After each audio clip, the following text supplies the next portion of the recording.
Nunca me imaginé que el silencio pudiera pesar tanto. Después del funeral de Arturo, mi esposo por más de 30 años, la casa se volvió un eco de recuerdos. Las paredes guardaban sus risas, sus pasos por el pasillo, el ruido de la cafetera, por las mañanas, y de pronto todo eso se apagó. Lloré mucho los primeros días. No frente a los demás, claro. Uno aprende a ser fuerte, o por lo menos a parecerlo. Mis hijos vinieron desde Guadalajara y Monterrey, estuvieron conmigo una semana, y luego se fueron a seguir con sus vidas. Me abrazaron fuerte, prometieron llamarme todos los días, pero sabía que no lo harían. No por maldad. La vida sigue, para todos, menos para mí. Cada mañana me despertaba temprano, como cuando tenía que preparar el lonche de Arturo. Pero ahora no había nadie para alimentar, ni para esperar a la hora de la comida. Me sentaba en la mesa de la cocina con una taza de café que sabía a nada, viendo por la ventana hacia el jardín seco. El tiempo se volvía espeso, como si cada minuto doliera. Fue durante esas mañanas en silencio que comencé a notar cosas que antes nunca veía, como al vecino de al lado, un hombre de aspecto reservado, con barba canosa bien cuidada y ojos que siempre miraban hacia abajo. Se llamaba Ignacio. Lo supe por el buzón, no porque hubiéramos cruzado palabra alguna en Pennington. Los más de 10 años que vivíamos pared con pared. Él salía cada mañana a regar sus plantas y después se iba en su camioneta vieja. Yo nunca le dirigí más que un buenos días, de cortesía, y él apenas respondía con una leve inclinación de cabeza. Era de esos hombres que parecían cargar con su propio mundo encima. Un día, al regresar del supermercado, se me cayó una bolsa justo al bajar del coche. Antes de que pudiera recogerla, él apareció a mi lado sin decir nada, recogiendo una por una las manzanas que rodaron por la banqueta. «Gracias», le dije, intentando sonreír. «No hay de qué», respondió, con una voz grave, pausada. Luego se fue. Fue la primera vez que nuestras miradas se cruzaron realmente. No supe qué pensar. En otro tiempo, no le habría dado importancia. Pero en medio de mi duelo, ese pequeño gesto me pareció más humano de lo que había sentido en 1900 semanas. Días después, el cielo se oscureció como pocas veces. Una tormenta se acercaba. Podía oler la lluvia antes de que cayera. Me acomodé en la sala con una cobija, sin ganas de ver televisión ni de leer. Solo quería escuchar el sonido del agua golpeando las ventanas. Me recordaba que el mundo aún estaba vivo, aunque yo me sintiera medio muerta por dentro. Y entonces sonó el timbre. Me sobresalté. ¿Quién podría ser a esas horas? Eran cerca de las 8 de la noche. Me acerqué con cautela a la puerta y miré por la mirilla. Era Ignacio. Dudé en abrir. No entendía por qué estaría él ahí, pero algo en su expresión me dio paz. No urgencia, no incomodidad, solo una presencia serena. Abrí. «Perdón que moleste», dijo, con las manos en los bolsillos del impermeable. Vi que su cochera se estaba llenando de agua. Parece que el desagüe está tapado. Puedo ayudarla, si quiere. No supe qué decir. Había algo tan simple, tan auténtico en su oferta, que me conmovió. Asentí con la cabeza. «Gracias, Ignacio». No sabía que estaba tapado. Salió bajo la lluvia sin esperar. Más palabras. Yo lo observé desde la puerta mientras, sin decir nada, limpiaba con una pala la rejilla que estaba obstruida por hojas secas. El agua comenzó a fluir de nuevo hacia la calle. Cuando terminó, regresó empapado. «Ya está. No fue nada». Se sacudió un poco el agua de los hombros. «¿No quiere pasar a secarse un poco?», pregunté antes de pensarlo demasiado. Él dudó. Luego asintió. Esa fue la primera vez que Ignacio entró a mi casa. Se quitó los zapatos en la entrada y lo invité a la cocina. Le ofrecí café y aceptó. Nos sentamos frente a frente en la mesa donde antes desayunaba con Arturo. No hablamos mucho. Solo pequeñas frases, silencios que no eran incómodos, miradas que decían más de lo que las palabras podían. Y así empezó todo, no con un beso, ni con una confesión apasionada.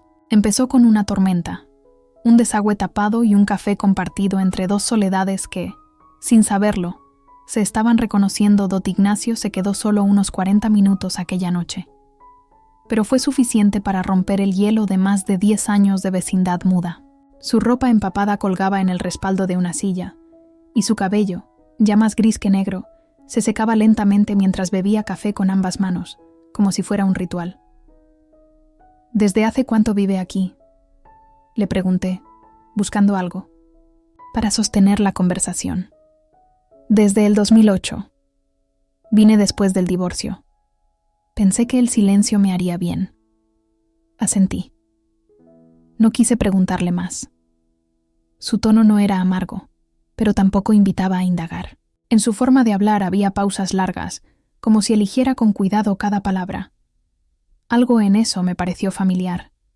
Era el mismo tipo de cautela que se aprende después de que el corazón ha sido lastimado. ¿Y usted?, preguntó de pronto. ¿Hace cuánto perdió a su esposo? Hace 6 meses. El cáncer. Tragué saliva. Fue rápido. 2 meses después del diagnóstico, ya no estaba don Ignacio. Bajó la mirada, como si entendiera demasiado bien esa clase de pérdida. Sus dedos acariciaban el borde de la taza, y por un segundo pensé que él también necesitaba hablar. Pero no, lo hizo. En lugar de eso, me ofreció silencio. Un silencio distinto. Uno que no pesaba Dot. Cuando se levantó para irse, me dio las gracias por el café. Dijo que, si alguna vez necesitaba algo, podía tocar su puerta. Asentí, sin pensar que lo haría. Pasaron varios días sin verlo. Pensé que, tal vez, aquella noche de lluvia había sido una excepción, un momento de humanidad que no se repetiría. Pero un domingo, mientras barría la entrada de la casa, lo vi salir con su perro. No sabía que tenía uno. Era un schnauzer viejo, de cejas largas y cara de sabio. Se llama Beto, dijo como si leyera mi curiosidad. Mucho gusto, Beto, le dije al animal, agachándome a acariciarlo. Dot. El perro me olió la mano, y luego se sentó junto a mis pies, como si ya me conociera. Ignacio sonrió. Era la primera vez que lo veía sonreír de verdad, y, en ese momento, algo en mí se aflojó, como si una pequeña grieta en mi muro interior comenzara a ensancharse. Dot. Ese mismo día me invitó a caminar con ellos. No muy lejos, solo por el parque que estaba a 4 cuadras. Acepté, sin darme demasiadas vueltas. Caminamos despacio. Ignacio hablaba poco, pero escuchaba mucho, y cuando hablaba, sus palabras eran simples, pero con peso. Me contó que trabajaba en una maderería, que amaba arreglar cosas con las manos y que desde que se divorció había aprendido a disfrutar de la soledad, pero que a veces el silencio era demasiado. A veces me siento culpable por sentirme solo, dijo, mirando los árboles. Yo me siento culpable por reír, le confesé. Como si le faltara el respeto a la memoria de Arturo. Don Ignacio asintió, sin mirarme. Pero su expresión era tan comprensiva que sentí que no necesitaba decir nada más. En silencio, seguimos, caminando mientras Beto correteaba entre los arbustos, oliendo todo con esa urgencia típica de los perros viejos que todavía se sienten jóvenes. Empezamos a vernos más seguido. Una tarde, me trajo una pequeña maceta con bugambilias. Dijo que mi jardín se veía muy solo. La plantamos juntos. Me sorprendió lo bien que se sentía reír con él, mientras intentábamos que la tierra no salpicara nuestras ropas. Dot. En otra ocasión, me enseñó a usar el taladro. Colgué yo misma un cuadro que Arturo jamás había querido mover. Me sentí ridículamente orgullosa. Ignacio me miró con una mezcla de admiración y ternura. «Tiene buena mano», dijo. «Me estoy reinventando», respondí, medio en broma, medio en serio. A veces cocinábamos juntos. Él traía ingredientes que sobraban de su trabajo: huevos de rancho, tortillas recién hechas, tomates que parecían sacados de una película. Yo preparaba recetas que hacía años no cocinaba para nadie. Comíamos en la terraza trasera, con la radio bajita y el sol escondiéndose lentamente detrás del cerro. Y en medio de todo eso, sin darnos cuenta, empezó a pasar algo. Algo pequeño, casi imperceptible. Un roce de manos al pasar el plato. Una risa compartida demasiado larga. Un silencio que no incomodaba, sino que acariciaba a Dot.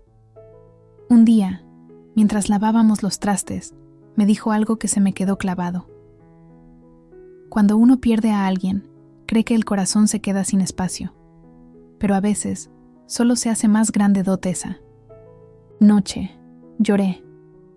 No por tristeza, por todo lo que se había acumulado sin que lo supiera, por el amor que aún dolía y por el otro, nuevo, que comenzaba a asomar tímidamente. No sabía qué hacer con eso. Sentía que estaba traicionando a Arturo, pero también entendía que la vida, de alguna manera, me estaba hablando, y usaba la voz suave y pausada de Ignacio. A veces uno se da cuenta de que está enamorándose no por lo que siente, sino por lo que extraña. Me pasó con Ignacio. Cuando pasaban 2 o 3 días sin verlo, algo en mí se inquietaba, como si me faltara el aire. Al principio me decía que era costumbre, que solo necesitaba compañía para no sentir el vacío que había dejado Arturo. Pero no era eso. No solo era eso, Dot. Lo supe con certeza la noche que lo soñé por primera vez, Dot. Fue un sueño simple. Íbamos en un coche viejo, por una carretera rodeada de árboles secos. Ignacio manejaba con una mano en el volante y la otra sosteniendo la mía. No hablábamos, pero en el sueño, eso no hacía falta. Sentía paz. Una paz distinta a la que tenía con Arturo. No más grande, ni mejor, solo distinta. Al despertar, sentí una punzada de culpa, y luego un silencio que me envolvió durante horas, Dot. Esa mañana no prendí el radio ni abrí las cortinas. Me quedé sentada en la cocina, viendo la taza de café enfriarse frente a mí. ¿Cómo se supera el amor sin dejar de amar? ¿Cómo se hace espacio para alguien nuevo sin borrar al que ya no está?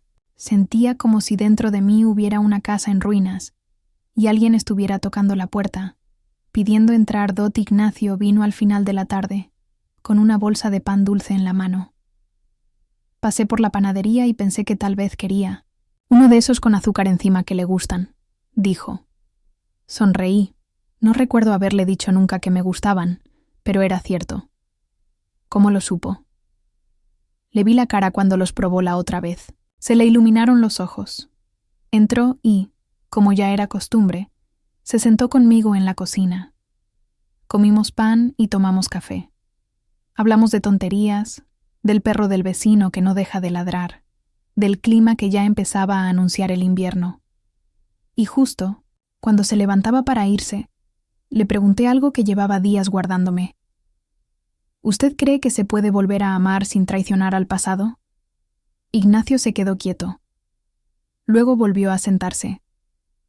No lo sé con certeza, respondió, bajando la voz. Pero creo que el amor no se acaba, solo cambia de forma. Lo que sintió por su esposo sigue ahí. Lo que empieza a sentir por alguien más no lo reemplaza, solo ocupa otro rincón del corazón. No supe qué decir. Me sentí desnuda. Él había dicho justo lo que no me atrevía ni a pensar, y sin embargo, no me incomodó. Sentí que me entendía, y en ese momento supe que ya no había vuelta atrás. Lo quería. No como a Arturo, claro. A Arturo lo amé con la intensidad de una juventud compartida, con hijos, con deudas, con sueños que construimos desde cero. Pero a Ignacio lo quería, con una calma nueva, con la gratitud de quien ha sobrevivido la tormenta y encuentra refugio. Dot. Pasaron las semanas, y nuestras rutinas se entrelazaron sin esfuerzo. Caminábamos juntos cada tarde, cocinábamos los jueves, veíamos películas los sábados por la noche. No lo decíamos en voz alta, pero empezábamos a formar algo. Algo que, aunque sin nombre, se sentía real. Dot. Una noche, después de ver una película vieja en blanco y negro, Ignacio se quedó en silencio. Luego me miró y dijo: Me gusta estar con usted, Mercedes. Me hace sentir que no todo está perdido. Dot me puse nerviosa. No por sus palabras, sino por lo que provocaron en mí. Estábamos sentados en el sillón, lado a lado, con una cobija sobre las piernas. Yo podía escuchar su respiración. Mi corazón se aceleró como si tuviera 20 años.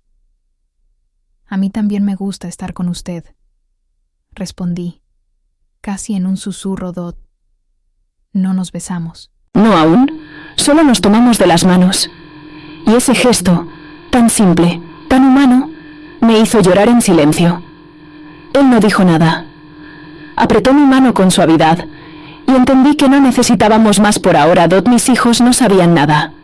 Tampoco mis amigas. No porque quisiera ocultarlo, sino porque aún no encontraba las palabras. ¿Cómo explicarle a los demás que después de una vida de matrimonio uno puede volver a enamorarse?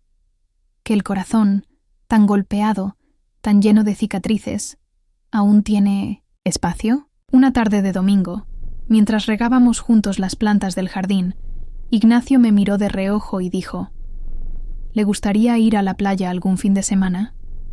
Me sorprendió la pregunta. Hace años que no voy al mar, respondí.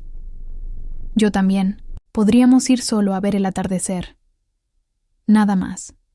Como amigos, si quiere, Dot. Como amigos. Esa frase se quedó flotando en el aire. Asentí, aunque por dentro sentía otra cosa. La idea de viajar con él me asustaba y me emocionaba al mismo tiempo. Era un paso. Uno grande, Dot. Esa noche, antes de dormir, abrí una caja que no había tocado desde el funeral de Arturo. Adentro estaban cartas, fotos, recuerdos. Las leí una por una. Lloré. Le hablé en voz baja, como si pudiera escucharme. Te amé con todo mi ser, Arturo. Pero estoy viva, y estoy aprendiendo a vivir de nuevo. Cerré la caja. La guardé en el armario. No para olvidar, sino para hacer espacio. A la mañana siguiente, Ignacio pasó por mí con una flor envuelta en papel craft. Era una flor de cempasúchil. Me la entregó sin decir palabra. Yo entendí. Gracias, dije, tocando sus dedos al recibirla. No tiene que agradecer, Dot. Fue ese día que supe que la vida me estaba dando otra oportunidad. No una igual, ni mejor, pero sí verdadera, Dot. El viaje no fue planeado con mapas ni itinerarios. Fue más bien un impulso compartido, una necesidad de respirar aire distinto, de salir del espacio donde los recuerdos estaban demasiado pegados a las paredes. Ignacio llegó temprano esa mañana. Llevaba un pantalón de mezclilla limpio, una camisa clara de lino y una sonrisa que, aunque discreta, me tranquilizó. Yo no había dormido bien. La idea de pasar un fin de semana fuera con él me tenía nerviosa. Me preguntaba si estaba haciendo lo correcto, si mis hijos entenderían, si no estaba avanzando demasiado rápido. Pero cuando subí a su camioneta y lo vi ajustar el espejo, con calma, como si tuviéramos toda la vida por delante, supe que era ahí donde tenía que estar. ¿Lista?, preguntó sin voltear del todo, pero con ese tono cálido que ya me era familiar. Lista, respondí, sin estarlo del todo, pero con ganas de estarlo, Dot. Tomamos la carretera hacia Veracruz. Él puso música suave, de esa que combina boleros con guitarras viejas. Durante los primeros kilómetros no hablamos mucho. Yo miraba por la ventana los campos secos, los puestos de cocos a la orilla del camino, los letreros oxidados que anunciaban pueblos con nombres que me sonaban a infancia, Dot. Cuando paramos a desayunar en una fondita a pie de carretera, el café estaba fuerte y dulce como me gusta. Ignacio pidió huevos al gusto y yo, enchiladas verdes. Comimos sin prisa, como si no tuviéramos que volver a casa nunca. ¿Hace cuánto que no salía de la ciudad?, me preguntó. Desde antes de que Arturo se enfermara. ¿Y le gusta el mar? Lo amo. Siempre lo sentí como un espejo de lo que uno trae adentro. Cuando estoy tranquila, lo veo sereno. Cuando estoy revuelta, lo veo bravo, Dot. Ignacio sonrió y bajó la mirada. Había algo en él que me recordaba a la tierra mojada después de la lluvia. contenida, pero viva Dot. Llegamos a Veracruz por la tarde. No era temporada alta, así que todo estaba tranquilo. Nos hospedamos en un hotel sencillo frente al malecón, 2 habitaciones separadas, por supuesto. Acordamos eso sin siquiera tener que decirlo. Él respetaba mis tiempos, y eso me hacía confiar. Dot salimos a caminar por la playa. Nos quitamos los zapatos y dejamos que la arena nos acariciara los pies. El viento olía a sal y recuerdos. Vi parejas jóvenes tomándose selfies, niños corriendo tras las olas, vendedores de helados con campanitas sonoras. Yo no era ni joven ni niña, pero algo dentro de mí volvió a latir Dot. Nos sentamos en una banca de concreto, viendo el horizonte. El sol comenzaba a bajar, tiñendo el cielo de naranja. Ignacio se quitó el sombrero y lo puso sobre sus rodillas. «¿Sabe?», dijo, sin mirarme. Pensé que ya no me quedaban viajes por hacer. Y aquí estoy, Dot. Yo también lo pensé. Que ya no habría más domingos distintos, ni emociones nuevas. Que todo lo bonito ya había pasado. Pero Ignacio me estaba demostrando lo contrario, con gestos pequeños, pero verdaderos, Dot. En la noche, cenamos mariscos en un restaurante con velas en las mesas. Compartimos un platillo porque a los 2 nos dio flojera pedir mucho. Hablamos de nuestras juventudes, de los errores que cometimos, de los hijos y lo mucho que uno aprende cuando ya es tarde. Me reí hasta las lágrimas cuando me contó que, una vez, por intentar sorprender a su exesposa, quemó una cazuela y terminó con la ceja chamuscada. Él se rió también, pero con esa risa suave que viene desde el pecho y no necesita ruido, Dot. Cuando regresamos al hotel, me acompañó hasta la puerta de mi cuarto. Nos quedamos unos segundos parados, sin saber bien cómo despedirnos. «Gracias por invitarme», dije, con sinceridad. «Gracias por venir», respondió, y sus ojos brillaban de una forma que me hizo temblar las manos, Dot. Nos abrazamos. Largo, como quien se encuentra después de mucho tiempo. No hubo beso, ni falta que hizo. Ese abrazo me sostuvo. Me recordó que estaba viva, que merecía ternura, que aún podía sentir, Dot. Esa noche no dormí sola, aunque mi cama estaba vacía. Dormí con la sensación de que alguien pensaba en mí al otro lado del pasillo, y eso bastó para no sentirme hueca, Dot. Al día siguiente, nos levantamos temprano y fuimos a ver el amanecer. Caminamos sin hablar, tomados del brazo. En la playa casi no había nadie, solo nosotros, el sonido del mar y el sol saliendo poco a poco. Como si también dudara si era buen momento para aparecer, Dot Ignacio se agachó y recogió una conchita blanca. «Tome, para que se acuerde». «¿Y usted? ¿Qué se va a llevar?» «Lo que estoy sintiendo», dijo. «Aunque no lo diga, ya me lo llevo conmigo, Dot». Volvimos a casa en silencio, pero no era un silencio vacío, era uno lleno de lo no dicho, de lo que apenas empezaba a florecer, Dot. Cuando entré a mi casa, me sorprendió que ya no la sintiera tan fría. No era que Arturo ya no estuviera, era que ahora, además del dolor, había espacio para otra cosa, para el presente, para lo que estaban haciendo.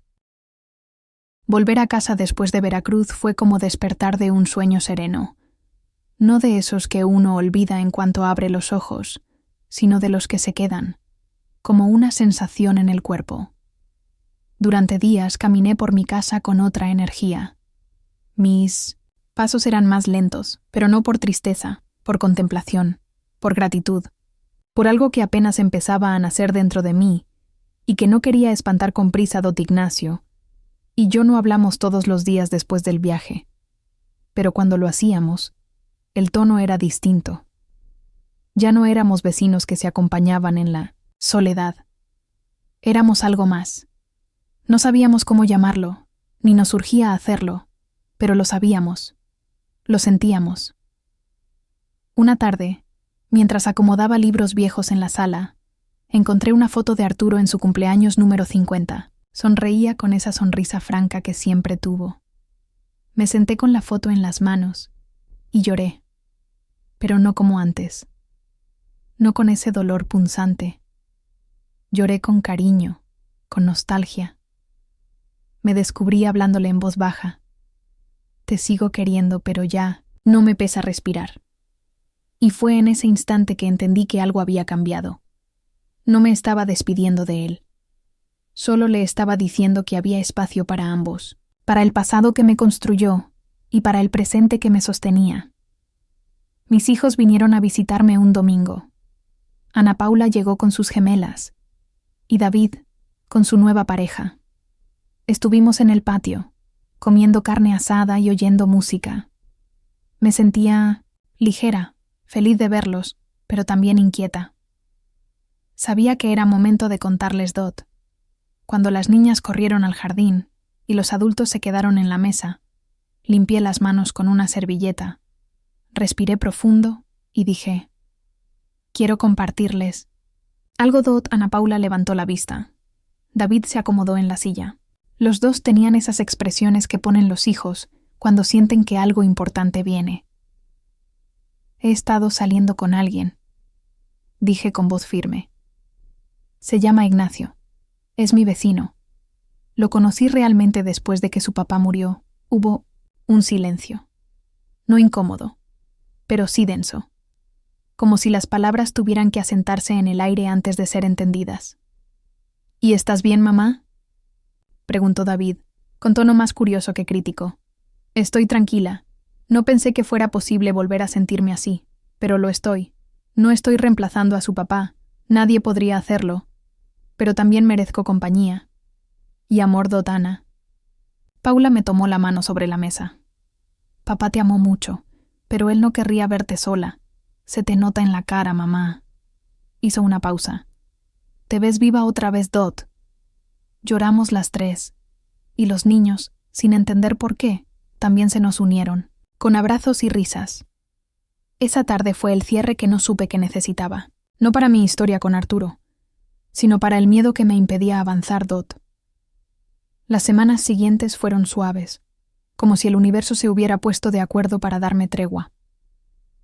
Ignacio empezó a venir más seguido, a veces solo para arreglar una lámpara, regar el jardín o traerme pan dulce sin decir nada. Otras veces pasábamos horas sentados en la terraza, hablando del clima, de nuestras infancias, de lo que haríamos cuando estuviéramos más viejitos. Dot. Una noche de viernes. Estábamos viendo una película cuando Ignacio me miró de lado y dijo: Mercedes, me gustaría pedirle algo. Dime. No quiero que esto que tenemos se quede en lo que no se dice. Sé que no somos jóvenes, y que todo esto vino sin avisar. Pero, ¿quieres ser mi compañera? A mi modo, con mis silencios y mis achaques, pero con todo mi respeto y mi cariño. Me reí nerviosa, no por burla, sino por emoción. No lo esperaba, aunque lo había soñado muchas veces sin admitirlo. Ignacio, ya lo soy, le respondí, tomándole la mano. Desde hace tiempo. Solo me faltaba darme cuenta. Y en ese momento, como si el universo diera su aprobación, empezó a llover. Una lluvia ligera, como la de aquella noche en que por primera vez tocó a mi puerta Dot. Nos quedamos ahí, tomados de la mano, oyendo llover, y sentí, sin exagerar, que la vida me estaba abrazando. Dot. Han pasado 2 años desde aquel viaje a Veracruz. Hoy Ignacio y yo compartimos desayunos, paseos cortos, y también los silencios de quien ya no necesita hablar para sentirse acompañado. No vivimos juntos, pero nuestras casas se volvieron una sola, con puertas que se abren sin tocar. A veces, por las tardes, me siento en el mismo sillón donde Arturo solía leer, y cierro los ojos. No para recordar con tristeza, sino con gratitud. Él fue mi historia de juventud, de familia, de construcción. Ignacio es mi historia de madurez, de reconstrucción, de serenidad. Dot. Cada uno me amó y me ama, a su modo. Y yo los amo a ambos, en tiempos distintos, con formas diferentes, pero con la misma honestidad. Dot. Hey, quien dice que el corazón solo puede amar una vez de verdad. Yo sé que no es así. El corazón, cuando se rompe, no se vacía, se ensancha.